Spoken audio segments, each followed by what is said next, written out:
Lucy কিন্তু at least labour pain উঠে গেছে। তো আপনারা তো জানতেনই ওর বেবি হবে। ও 68 নাম্বার ডেজ চলতেছে। তো আমি জানতাম যে কোনো সময় ওর লেবার পেইন উঠবে। তো হঠাৎ করেই ও আমার কাছে এসে বসে গেছে। তো আমি তখনই বুঝতে পারছি যে ওর লেবার পেইন উঠতেছে, বেবি হয়ে যাবে কিছুক্ষণের মধ্যে। তো লুসি সচরাচর আমার কাছে কিন্তু তেমন আসে না যখন বেশি আদর নিতে মন চায়, মানে মন মর্জি অনুযায়ী আমার কাছে আসে।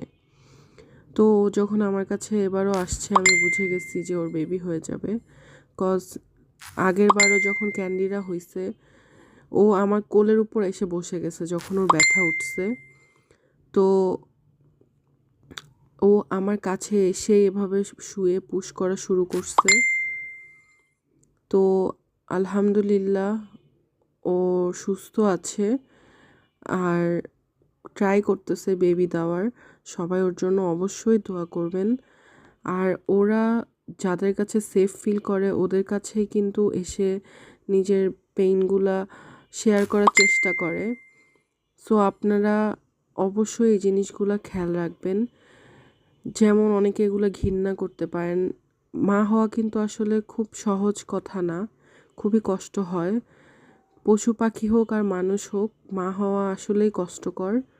তো এই সময়টাতে ওরা ওদের মাদেরকে কাছে চায়। তো আপনারা অবশ্যই কাছে থাকবেন আর ওদেরকে সাপোর্ট দিবেন। আল্লাহ হাফেজ।